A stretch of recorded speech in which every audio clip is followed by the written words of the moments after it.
How important, I'm a big believer in visualization. And obviously in The Secret, that's something that was talked about. I haven't watched Secret in 10 years when it came out. But, I mean, this is something I practice as an athlete, to visualize my results before the game would happen, to see myself scoring the touchdown in the track meet. And I'm sure you did a lot of similar things. How important is visualization in abundance, but then also how important is taking action? Right.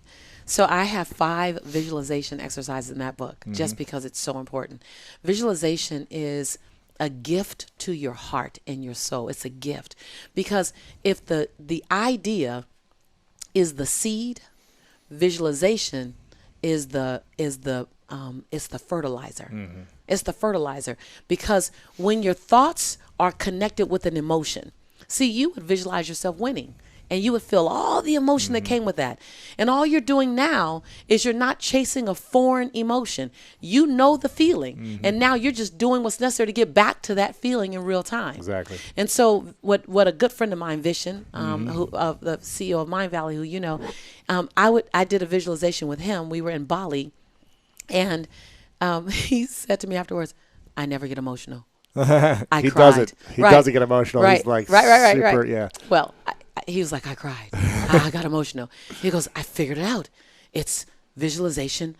A good visualization brings in emotion."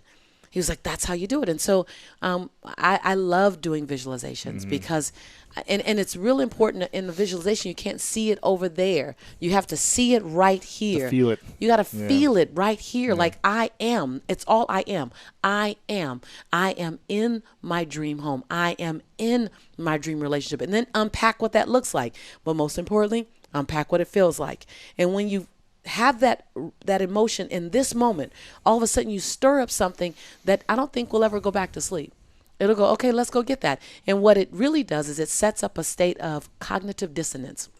And cognitive dissonance is when you see something in your mind and you see yourself in a way that your behaviors are not currently leading to it. So your mind becomes disrupted, and it goes, okay, can we get there? Right, because I'm not there right now. I'm not there right now, and that's not comfortable. Your mind wants to literally be congruent. What it thinks is what you're doing. What it thinks is what you're doing. And so when you set up a constant, and abundant thinkers like you and I, we do it unconsciously. We're constantly keeping ourselves in a state of cognitive dissonance, meaning, okay, what else? And I'm seeing Lisa over there, and I'm going, okay, let me go. While being grateful for my now. Yeah. It's not in that I'm going to be whole and complete when I get over there. I'm whole and complete now. I just know I'm supposed to be over there. So let me do what's necessary to get over there. And let me evict any behaviors or characteristics that are stopping me, and let me adopt any new ones that I need. Right. How does someone discover their unique calling? Because you talk about that in the book, discovering your unique calling. What if people are like, I don't even know what I want. I know I want to be out of the place I'm in. I want to be abundant, wealthy, healthy, great relationships. Right. But I don't know what my purpose or calling is right now. Right. I think that people put too big of a notion on purpose, in that they think that it has to look like a Nelson Mandela or a Mother Teresa or Oprah or a you or a I. And a lot of times what you're really good at is right in front of you. What you're really great at is right in front of you. And to recognize that your calling and your purpose can change. Right. That it can change. You have a long lifetime. It's not going to be the same calling the whole time. And so allow yourself to evolve. Allow your purpose to evolve.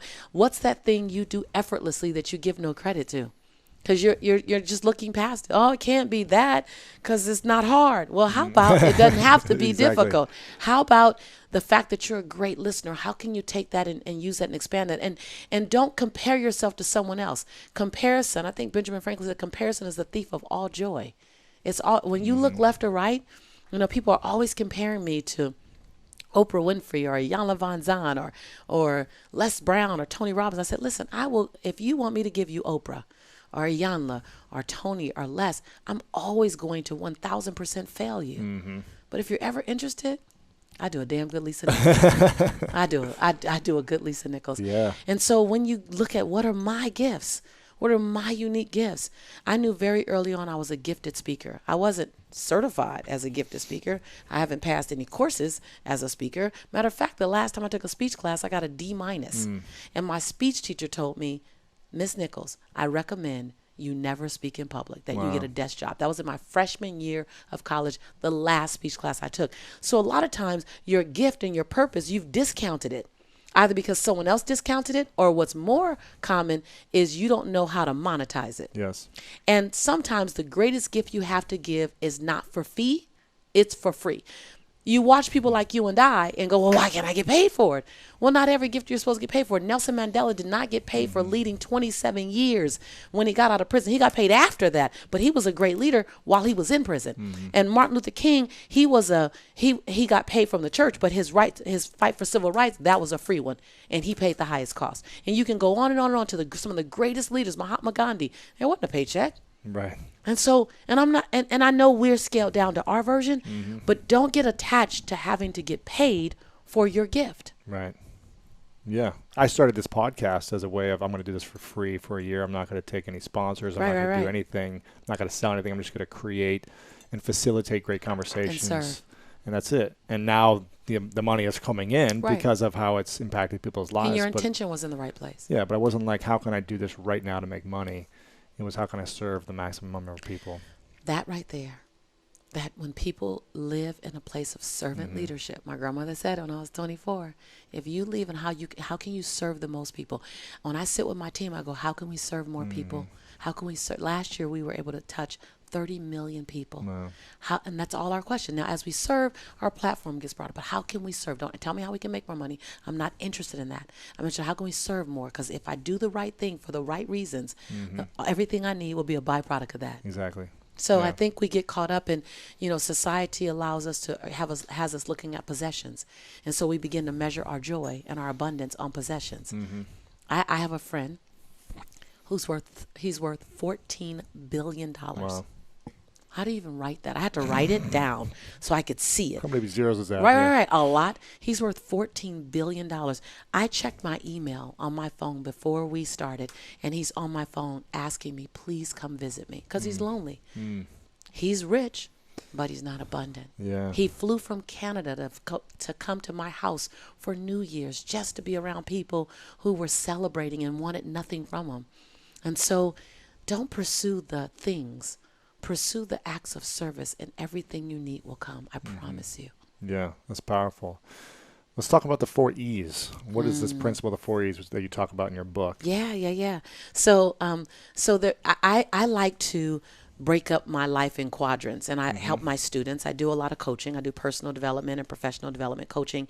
And no matter where you come to me, whether you come to me for personal development or whether you want to turn your passion into profit, and this professional development and business development for entrepreneurs, we go over the 4 E's because abundance is holistic. It's a holistic experience. So the first is enrichment of self, that you are only going to go as far as you think you're worthy. I can push, you can have the greatest product, but if you don't feel worthy, you will work hard to sabotage that relationship. You don't know you're doing it. You don't know you're doing it. You just think these are the things I need, and you're driving that guy away. You're driving that woman away because your self-worth says they weren't going to stay forever anyway. Or self-worth around money. You have a cap that you feel like you're worthy of $1 million. You will always get to 999,000 and you will stop because your self-worth says it. So enrichment is number one. What's a good exercise or process that we can follow on a daily basis, maybe something simple, to enhance our enrichment and worthiness? Absolutely. I did this for 6 months, every single day right after I brushed my teeth. And it's the ICU exercise. And you get in the mirror now. It's not necessarily simple because you're dealing with yourself. Of course. And as complicated as you are, will be the degree of this. Well, the mechanics of it are simple. The mechanics are very simple. Yes, I appreciate that distinction. You get in the mirror and you complete 3 different sentences. You want to write this down. The first sentence, you look at yourself and you say your name. So you say Lewis, and you complete this as I'm proud that you. And find 7 different things every day to celebrate yourself for. 7 different. Each day you can do the same thing you did the day before, but each day do 7 different things to be proud of. The second sentence is going to knock you down a little bit. It's going to come from your gut. Lewis, I forgive you for. And cut the shackles to blame, shame, guilt, regret, and anger. In that sentence, you cut those 5 shackles. Not the first day, maybe not the 3rd day, but by the 21st day, by the 13th day, you'll feel some relief. So, Lewis, I forgive you for. And go back 5 years, 15 years, 20 years, do that, forgive you for that thing don't nobody know about but you. Go ahead and cut those shackles. Because if you can still think about it, it's still in your energy space. Yeah. And then the third sentence is, Lewis, I commit to you that. Before you make a commitment to anybody else throughout your day, you make 7 commitments to you. So the first sentence is, I'm proud that you're celebrating yourself first. We are under-celebrated as a society. We look for acknowledgement. They interviewed 100 executives that all made over $250,000 and said, would you like a 5% raise next year, or would you rather be told thank you more often? 100% said, keep your money. I'd rather hear thank you. So we're under-celebrated. But first, celebrate you. Yeah. Be the example. When I was on Oprah, when she said, what do you do? I said, I recognize that I'm the example of how the rest of the world is supposed to treat me. And it's my job to give the world the best example of how I like to be treated. Right. So celebrate yourself, forgive yourself, cut the shackles, and then commit to yourself before you commit to anyone else. That right there, powerful. That right there will begin to fill your cup up to get to your saucer. I love that. Where did you start to learn that process? Was that something you just started to practice yourself and started looking in the mirror and trying different things? And you asked the question. I was in a relationship, engaged to be married, and it became abusive. I was emotionally abused, and then he picked me up and threw me 3 feet across the room and choked me until I passed out. I don't tell a lot of people that. And I was suffering with post-traumatic stress disorder. And my mother asked me to go to the doctor, strongly recommended I go to the doctor, drug me to the doctor. Wow. And after the assessment of me in Manhattan Beach, my doctor said that I was clinically depressed. And I said, how did I get here? Me? That don't even fit with my name. I was head cheerleader in my high school. I was the captain of the track team. I'm always the person to get people going. It didn't fit. How did I get here? I don't know if you've ever found yourself saying, how did I get here?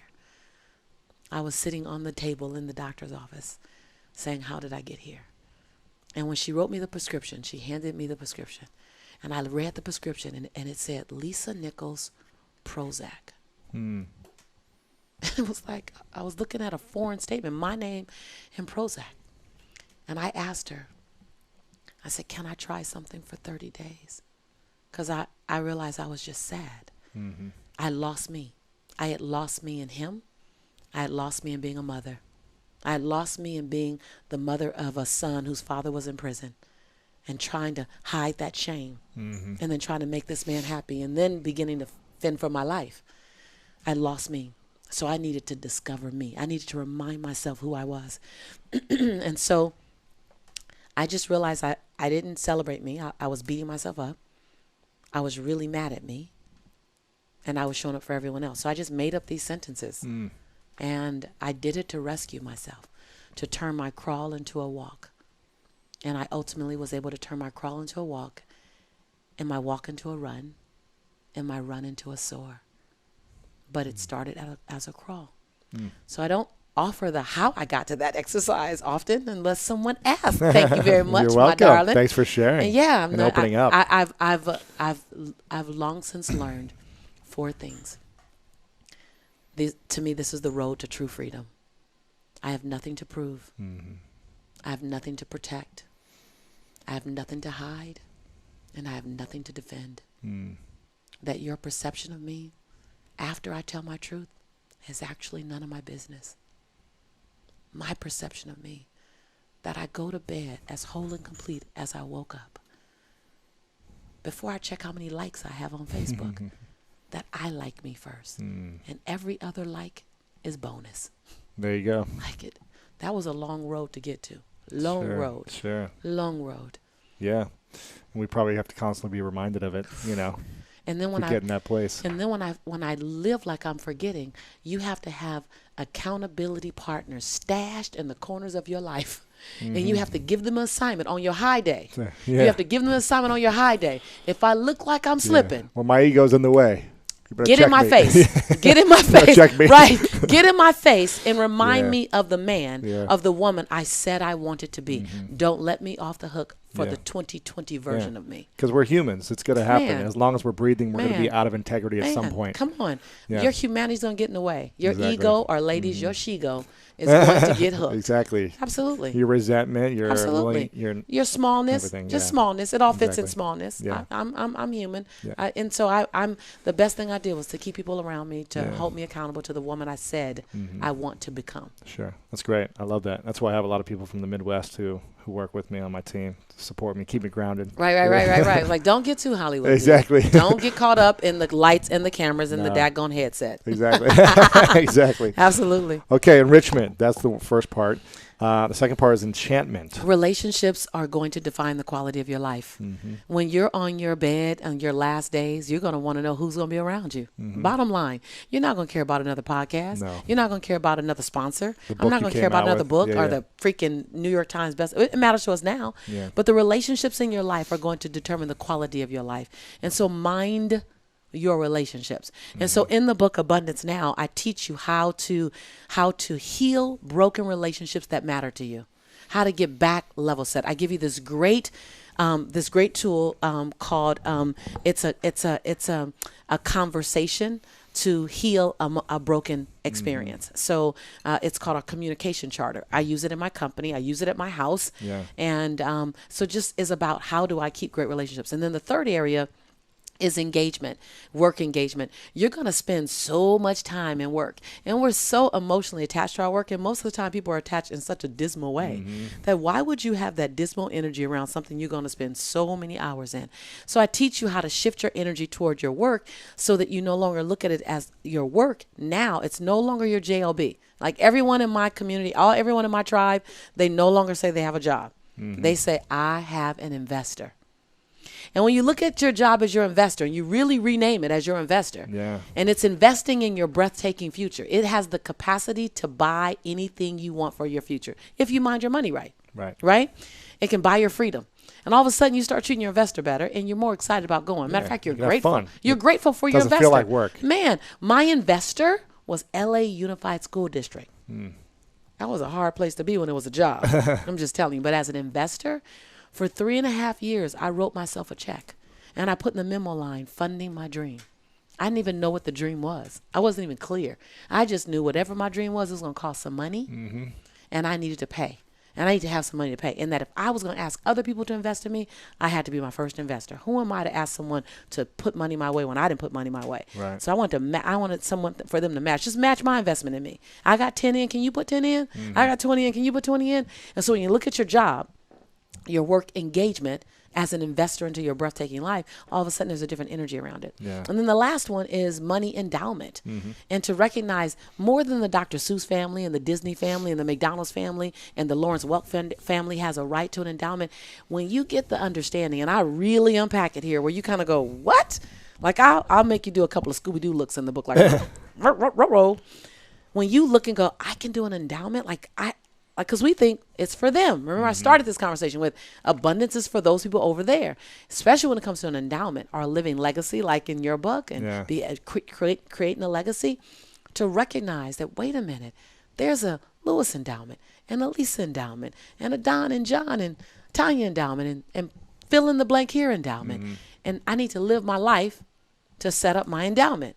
All of a sudden you become responsible for generations to come, responsible for changing the trajectory of your family's life. That's some bold stuff.